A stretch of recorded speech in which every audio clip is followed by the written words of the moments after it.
Power has a way of rotting from the inside. It does not always die with a scream. Sometimes, it dissolves quietly beneath silk sheets and the stench of infection. This is not the story of a king at his peak. This is the story of a king at his end, when the crown could no longer hide the wounds beneath it. In the cold English winter of 1547, a once mighty monarch lay confined to his bed. The man who had defied popes, executed queens, and torn a kingdom apart for love, could no longer rise on his own. His breath was heavy. His leg, swollen, ulcered, and rotting, was now the empire's most feared secret. For decades, England had trembled at his name. He had built a new church to suit his desire, shattered alliances, and soaked his reign in both faith and blood. But time is a traitor, and even the hand of a godless king cannot silence the decay of flesh. Slow pan through candlelit corridor. A soft choir hums beneath distant thunder. His courtiers no longer spoke loudly. Every whisper around his chamber was a calculation of inheritance, of succession, of survival. The throne of England was already trembling, and its master was not yet dead. Servants laced his chambers with perfumed cloth to mask the stench. But the smell of a dying king cannot be hidden forever. Once, his voice could command armies. Now, it rasped like brittle parchment torn at the edges. The weight of his past, 6 wives, rivers of blood, and a kingdom rebuilt in his image, pressed down on him like the heavy canopy above his bed. Soft organ notes swell beneath the narration. Camera slowly tilts downward toward the king's frail hand gripping the sheet. The ulcer on his leg had grown monstrous, a gaping wound that refused to heal. Doctors drained it daily, their hands steady, but their eyes afraid. Each cut released not only blood and pus, but the silent knowledge that the sun of this reign was setting. His roars of pain could be heard down the stone corridors, a fading lion trapped in his own throne room. To the world outside, he remained a titan, but inside the palace, he was a relic, swollen, infected, and unpredictable.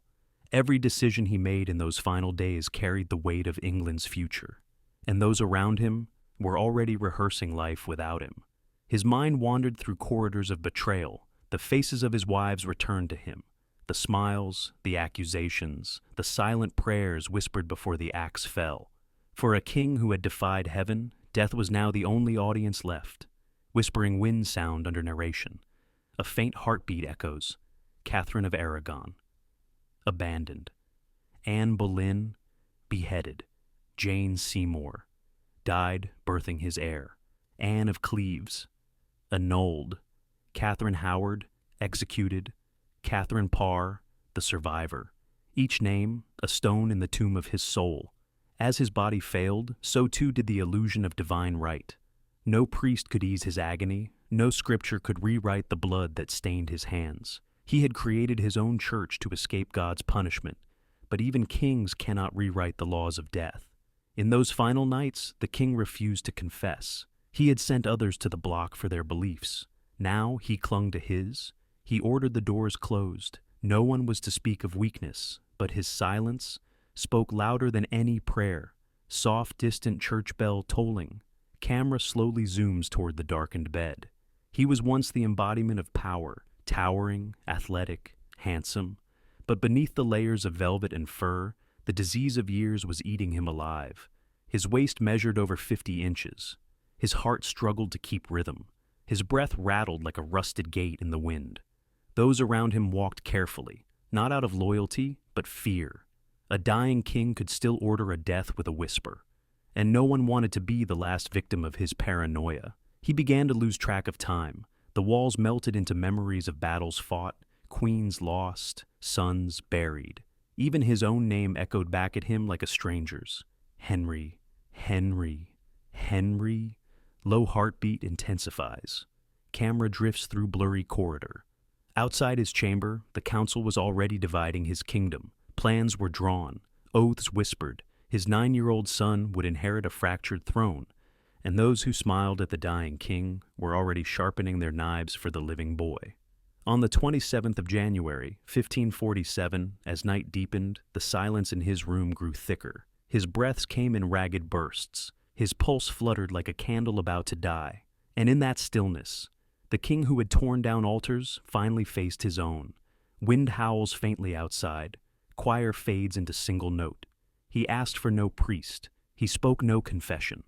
Only a whisper, a single rasped name, swallowed by darkness.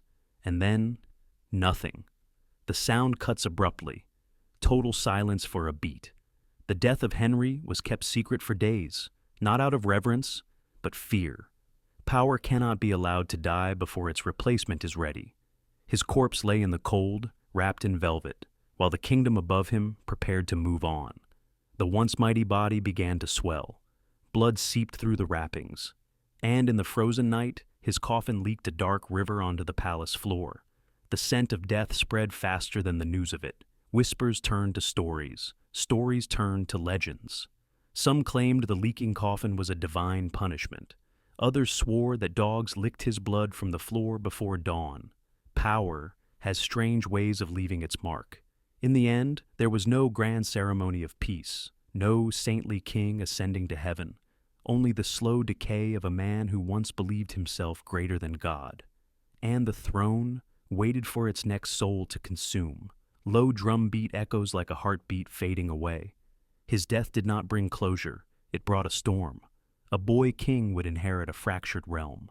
A council hungry for power would shape the years to come, and the shadow of Henry would stretch far beyond the grave. He had broken England away from Rome, but could not escape his own mortal ruin. He had rewritten faith, but could not rewrite the end. For all his might, all his wives, all his wars, the king died alone in the dark. History remembers him as a tyrant, a visionary, a monster, a king. But history forgets the sound of his final breath, the silence after the roar. And it is in that silence that truth lives. Soft choir hum returns, faint as wind through ruins. Slow fade to black. Power dies not in battle, but in bed. And the world keeps turning. The echoes of Henry's reign did not end with his last breath. They haunted England through the rise and fall of his children, through fire, reformation, and the price of ambition. His story is not one of glory, but of a crown that consumed the man who wore it. History still whispers, if we dare to listen. Ambient wind, black screen, end titles. There are nights in history when silence feels heavier than steel. The last winter of Henry's reign was such a night. The palace was alive with the hush of servants who feared to breathe too loudly, for fear the dying lion might still bite. By now, he could not walk without agony. The royal leg, swollen, ulcered, wrapped in linen that never stayed clean, was his greatest enemy. Every movement was an act of war against his own flesh. And yet, none dared speak the truth aloud. The King of England was dying. Not from blade nor betrayal, but from within. Soft cello strings build underneath. Slow zoom toward closed chamber doors. Doctors came and went like specters. Surgeons in black, priests in gray. They burned herbs, drained pus, whispered remedies half believed even by themselves. But Henry no longer trusted anyone.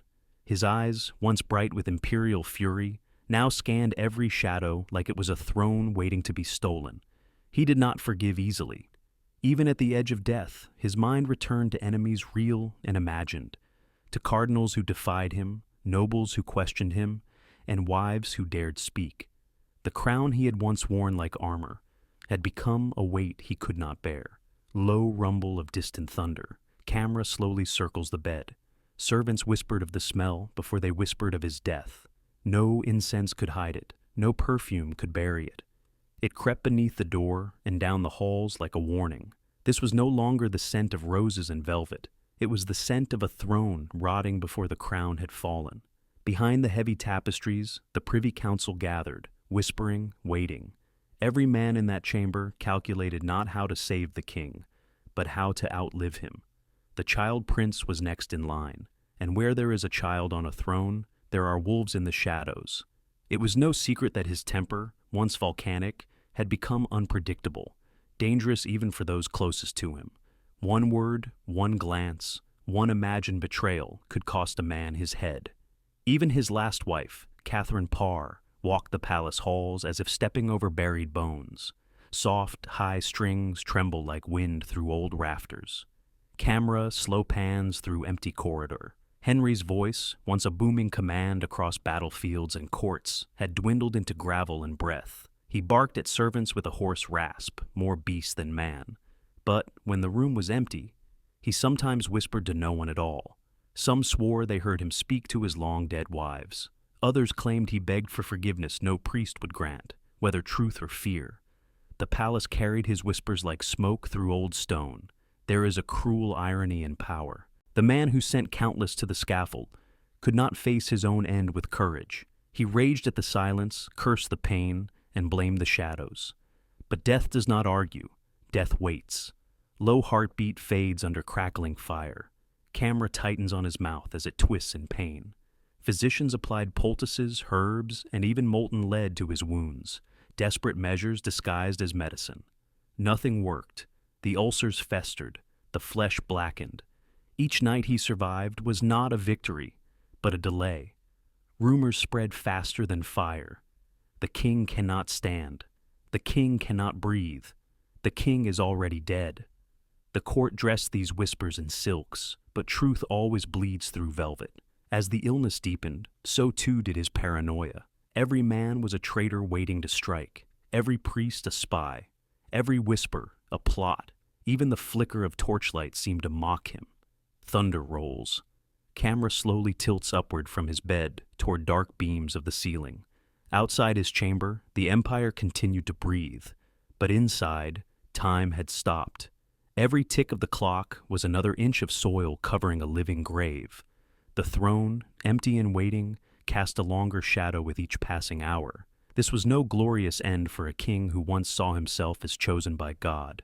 It was a slow unmaking. The body that had once danced, hunted, and conquered was now a cage, and in that cage, a lion paced against his own ribs. Distant church bell tolls. Camera slowly pulls back from the bed, and still, no one dared say the word aloud. Dying. Because to speak it, even in a whisper, might be to join him.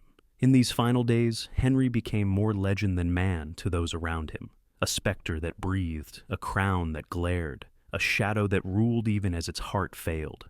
History does not always end with a sword. Sometimes it ends with a single wheezing breath in a locked room. And outside, the future gathers like storm clouds. Wind rises under the score, fade to black. There comes a night when even a king must kneel to silence. The great chambers of Whitehall fell into a stillness so deep, it felt like the walls themselves were holding their breath. Outside, winter clawed at the stone. Inside, the air trembled with a truth no one dared speak. The king's body was a ruin of its former power, bloated, bruised, bandaged. Even his breath, once a roar, now flickered like a dying ember. Every exhale sounded like the closing of a door, and with each door, the kingdom shifted closer to the edge. Soft organ chords rise slowly under the narration. The camera glides toward the closed bedchamber doors. No priest was summoned. No final confession was whispered. The man who had severed England from Rome would not bend his head to any altar. He lay alone beneath layers of fur, wrapped in the weight of his own crown. The royal physicians stood helpless at the foot of the bed. Their hands, once confident, once feared, now hung uselessly at their sides. No leech, no poultice, no whispered remedy could fight what waited in the dark. Faint choir hum, low and unsteady.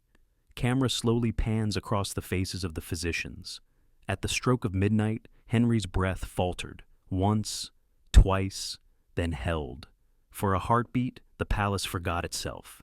And then the silence thickened, final, cold, unbroken. Sound cuts. Total silence for 3 long beats. A king was dead, but no cry went up. No bells rang. His death was a secret, held in the clenched jaws of men who feared the storm that would follow. A crown without a king is a blade in the air, waiting to fall. For 2 long days, the news was locked away like a weapon. Behind closed doors, power gathered, cold and deliberate. Every signature, every whispered alliance, every glance across the council table was history rearranging itself before the nation could breathe. Outside the palace, the people still believed their king lived, but the throne room was empty. And beneath velvet cloth, the body of Henry began to change. Low drone builds beneath the narration. Slow dolly toward the draped coffin. The heat of the body lingered too long. The swelling began. The scent spread. They had wrapped the corpse of a lion, but they could not cage the decay. And then came the whispers. Whispers that dogs had entered the chamber, that they had licked the blood of a king from the floor before dawn. Truth? Legend? It didn't matter. The story was stronger than the silence. Soft wind hum. Camera tilts toward the cold floor where blood seeps between stones. No glorious procession followed his death. No chorus of angels carried his name to the heavens. The king, who had made himself a god, met the earth like any other man. Cold, silent, alone. As the council prepared the new reign, the boy, his son, Prince Edward, was told of his father's passing. The boy did not weep loudly. He only stared at the floor. He had inherited a throne wrapped in whispers. Power does not rest. It migrates. The king's death was not an ending. It was an opening. A fragile boy on a dangerous throne. A kingdom built on fractured faith. A shadow too large to bury. Deep drum pulse beneath narration. Camera pans across the empty throne room. Henry's name would not fade with the snuffing of a candle. It would echo through the reign of his children, through fire, through blood, through a war of faiths that would rip England apart long after his corpse was dust. Even in death, his shadow ruled. It haunted council chambers, whispered in sermons, dictated the prayers of a divided land. The king was gone, but his power had only changed shape. Every empire has its echo. Henry's was not in marble statues or hymns of devotion, but in fear, silence, and the cold calculation of those who followed. Soft choir returns, faint, ghost-like. Camera slowly ascends through the palace roof toward the night sky. History remembers kings for their victories, but it whispers about their endings. And the ending of Henry Tudor is not written in triumph. It is written in the quiet rot of a winter night. Power dies not in war, but in silence. And when it falls, it leaves behind not a crown, but a shadow.